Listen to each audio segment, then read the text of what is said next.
You scored a discovery call. Now what?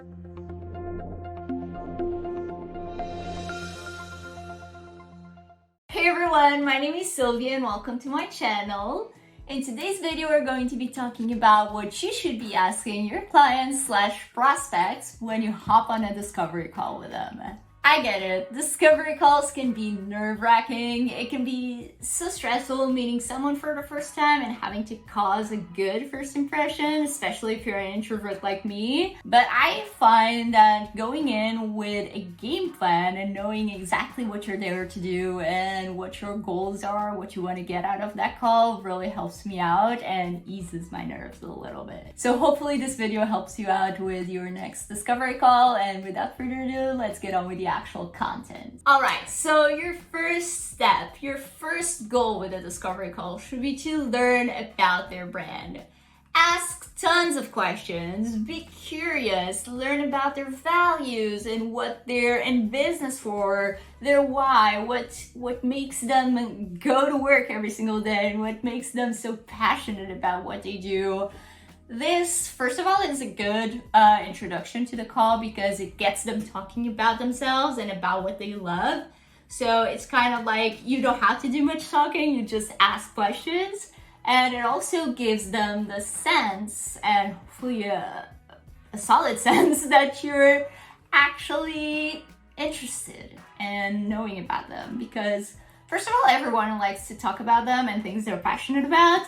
And second of all, like, imagine you being the client. Like, if the freelancer showed up to the call and they just talked about themselves all the time and sold their services without even caring about what you do, you would be a little bit turned off. So show your interest, but don't just like fake your interest, right? Like, show your actual interest and show your curiosity in learning more about the brand and seeing if your values align and how you can, how you can start getting ideas on how to help them. I find that this stage is kind of the most exciting one because you're getting to know someone, and especially with the clients that I usually work with, I find that they are usually really passionate about what it is that they do. And I love hearing them talk about their brand. And like, I start brainstorming ideas right away on the spot, and it's just a fun time and it's a good way to ease into the conversation. So start by getting to know them and then jump on to the next step. And that next step, after we get all the fun out of the way, it's time to figure out their struggles. I know this is not the sexiest thing to talk about, but let's be honest, you're there to help them with their business. So it's likely they have something they're struggling with. Whether it's lack of knowledge in a certain area. If you're a designer, maybe they don't have a good eye for design, so they're struggling with having bland graphics. Or if you're a social media manager, maybe they don't know anything about social media and like algorithms and how to actually create a good social post. So that's their struggle. They don't know anything about social. Or if you're a website designer, maybe they're like, oh, that's too complicated. I don't know how to do it, so I want to delegate that. Figure out if it's that, if it's lack of knowledge or lack of interest in a certain area, or if it's just lack of time. I usually find that clients fall in either one of these categories, either lack of knowledge or interest or lack of time. So finding out which of those categories clients fit in, sometimes it's even both, to be honest. But finding out which of those categories they fit in will really help you both word your offer and word your services in a way that sells them with the client struggle in mind. So for example, let's use again the example of a social media manager. If you help your clients create content on a weekly basis, you can word it like, if they're strapped for time, you can say, hey, you don't have to spend any more time on social. You can hand it all off to me and I'll handle posting. I'll handle maybe even engagement, content calendars, and all that stuff. I'll figure it all out and you won't have to touch social ever again. If their struggle is not knowing how to post on social, you can lean into that figuring it out stage a little bit more. Maybe they even have the time and desire to write their posts, but they just don't have the knowledge. You can word it like, oh, I'll give you the blueprint of how to post and when to post, or I'll give you a content calendar and content best practices for you to best word your post, or I'll edit your post before you post them, or something like that.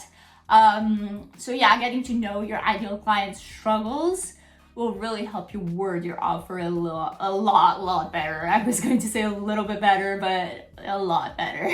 And it will also help you choose what offer suits them the best. And I touched a little bit on this just now, but for example, I offer two main packages, let's say, the content creation and the content strategy. So for the person that doesn't have the time, I would offer the content creation because that's the best bang for the buck and the best bang for their time, or the best time for their buck, let's say.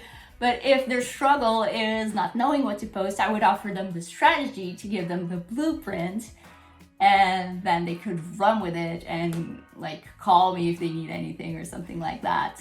And last but not least, let's go back to the positive vibes and let's talk about your clients' goals. I usually like to ask my clients for their general business goals rather than social specific goals in my case. Just because I find that when I ask for social specific goals, I usually get the same few answers all over again. It's either grow on followers, get more likes, or I don't know, get more reach on Reels or something like that. And it's not usually really tied into their business goals. So I like to ask for their overall business goals with the thought of they're obviously an expert at their own business. They know what they're trying to get to in their business. But they're probably not an expert in social. So let's ask them about their goals and their area of expertise. And then let's try to tie those in to what we can do with social to help them achieve those goals. Now, obviously, if you're a website designer or a graphic designer, or I don't know, if you help with anything else, you want to obviously tie their goals into what it is that you can help them with. And this will also, once again, help you word your offer a little bit better, but it will also help you decide on what to pitch to them and what to offer them. I usually leave the pitch, per se, to my proposal and the exact package that I recommend to my proposal and all the details about it. But I like to, after I ask them about their goals, I like to kind of ease into my offer. So if they say, oh, it's a new brand, so we're trying to start on social, we don't have anything yet, I would be like, great. So your first step should be to gain brand awareness. And we'll likely be posting a lot more often in the beginning to get more reach. And we'll be posting more shareable content and more relatable content for people to warm up to your brand and your brand values. And we'll likely want to do some engagement as well. So your package, especially in the beginning, may be a bit higher because we're doing all these extra efforts. But then eventually we can tweak it to fit your updated needs. So I would kind of give them that little brief on a call and then let them know, hey, when I send you my proposal by the end of the day, I'll give you much more details and I'll give you 2 to 3 package options so you can choose which one works best for you. And they'll have a lot more detail in there so you can like compare prices and package structures and everything and ask me any questions if you have them. So I don't break it all down on a call. I like to give a more general conversational overview of my packages and what I recommend, and try to really focus on the one that I recommend, but then give them 2 to 3 options on the proposal with a lot more detail involved. As a recap, the next time you get on a discovery call, be sure to ask your client a lot of questions and learn about their business. Also, be sure not to shy away from the unsexy topic of asking about their struggles. And then finish it off with asking them about their goals and seeing how you can tie it in to your specific services. And that's it for today's video. If you guys enjoyed it, don't forget to leave me a like down below and subscribe so you don't miss out on my next one. Also, if you have any questions or any requests for future videos, be sure to leave those in the comments. I always love hearing from you guys. And with that being said, I'll talk to you guys next week with another new video. Bye!